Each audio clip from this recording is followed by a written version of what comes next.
Okay, now we move into question 7. What type of color will need bleach and what type of hair color do not need bleach? Okay, this is a very common question, especially we do have a quite large percentage of like Asian clients.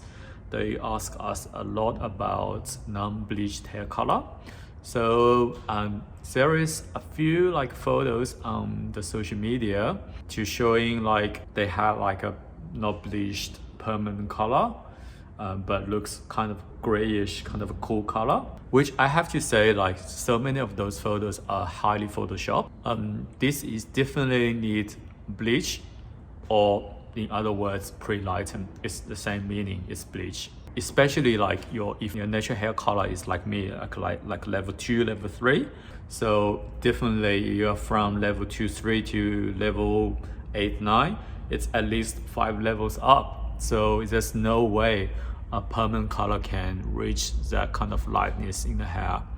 So whenever you see like a grayish, super ashy, grayish tone, it's definitely bleach. And without bleach, we can only achieve like more like a caramel brown or like a dark ashy brown tone, chocolatey brown, a bit like a red, like a dark reddish brown color, mahogany, dark mahogany color. Those kind of tones we don't really need to bleach, but with grayish tone, super cool tone, a bit lighter kind of tone, we don't need to bleach. Okay, so question 8, why the home color is bad for the hair? So home color and some more scary thing is home bleaching is we definitely not recommending.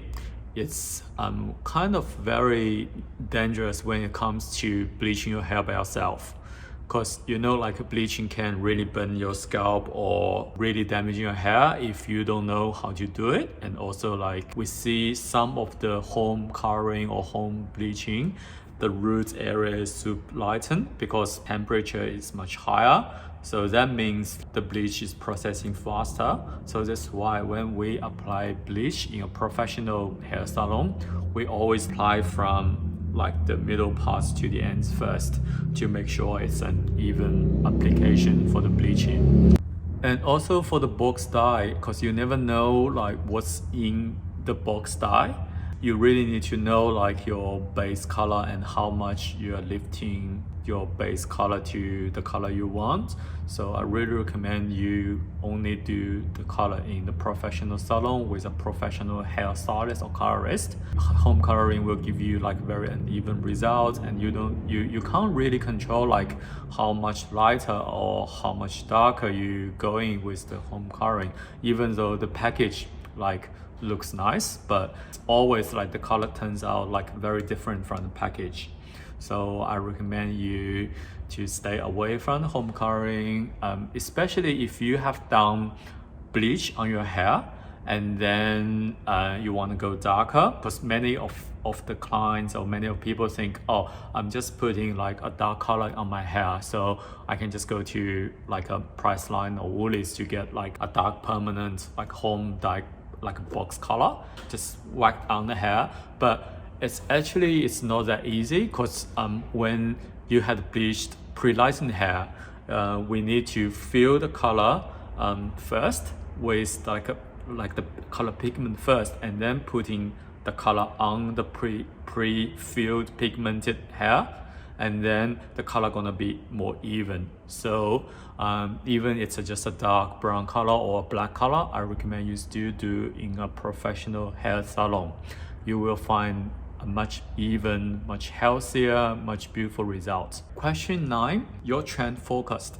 Okay, trend focused is a quite interesting question as well. So we are a little bit kind of against the trend in Asfin, because how we see hairdressing is we get inspiration not from like other kind of hairdressing image or other hair work related kind of information. That sounds really funny, but we get our inspiration from more like art, architecture, paintings, music, even like a graphic design, like all sorts of design thing which is not related to hairdressing. Or we get inspiration from fashion as well. All right, question 10. Do you prefer the total freedom or you prefer your clients give you some guidelines? Okay. For me, it's all about finding the perfect balance between the total freedom, also the client's guideline. So I really think everyone has their own like idea, opinion, or kind of like an expectation, like how they want their hair to be when they go to see a hairdresser. So it really depends on their like a lifestyle, their personal fashion style, how they style their hair, what's their like occupation. So as a professional hairstylist, I think it's really important you find the balance.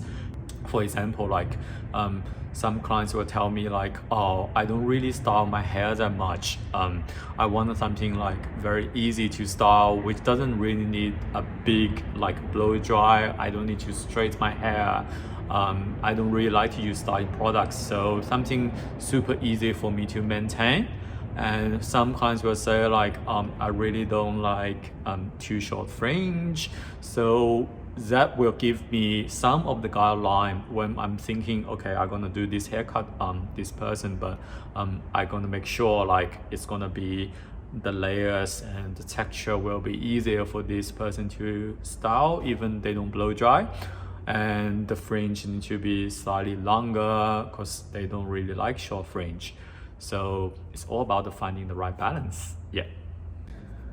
Okay, now is the last question. So the last question is, what got you into the hair in the first place? Okay, so this is an interesting question because I haven't really talked about this. Actually, it's kind of coincidence I went into hairdressing. It's because I came to Australia when I was 17. My parents sent me here for like English study, also for high school. I did year 11 and year 12 in Australia, in Sydney. And in that time, like interestingly, Australia needs more hairdresser. So if you are a hairdresser, you get the like a certificate 3 or like diploma certificate, and then you have some working experience, you actually can apply for the permanent resident visa in Australia. So that's why I started hairdressing, because that time I wanted to get a permanent resident, like for visa purpose. So that's how I started hairdressing. But really interestingly, like when I started hairdressing, I fell in love with the hairdressing. I'm like, this is so cool. I really love doing hair. It's just something like is very interesting, challenging, and unlimited for me, because for hairdressing there is so many different paths you can go through. Whether you want to become like a hairstylist working in a hair salon, or you can be a salon owner, you can be a hair educator, you can be like a editorial hairdresser, which you do model, you do celebrities hair, you work in fashion backstage. So there is so many different paths where you can go through with hairdressing industry, which is, I think, is quite charming. It's quite like interesting for me. So that's how I started. Yeah, but there is also like a really funny story. Is like because I'm Chinese. My parents are very typical Asian Chinese parents, so they are not really supportive when I told them like I'm doing hairdressing. They're like, no way, like you are doing hairdressing, like I sent you to Australia for study, but I'm not expecting you to become like a hairdresser in working in a hair salon, which is totally weird for like a Chinese culture. And so they are like, you have to go to uni. So I actually got pushed to university as well. So I did my Bachelor of Business Administration, Business Management. Also, I did my postgraduate, like Master in International Business, because my parents are such a typical Asian parents. They want to make sure I get the university degree. And then they came to my graduation ceremony for both my bachelor and my master degree. And then they are like, okay, you can do whatever you want now. We're just going to like hand your graduation certificate in a golden frame in our living room in our Shanghai house.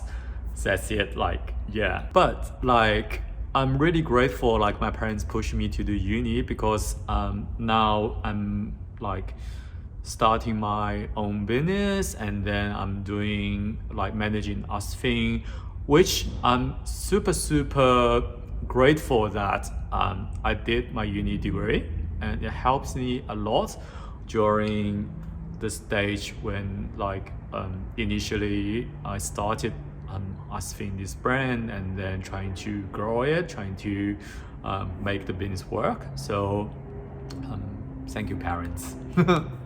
Okay, so here is all of the Q&A. So thank you so much for your patience to listen to all those questions and answers. I hope you get some clarification of those questions, and then please do like this video, leave some comments, and also like subscribe my video. We're gonna keep updating weekly for the new video, so stay tuned. If you have more questions, please leave comments. I would love to see your comments. Love you guys. See you next time. Ciao.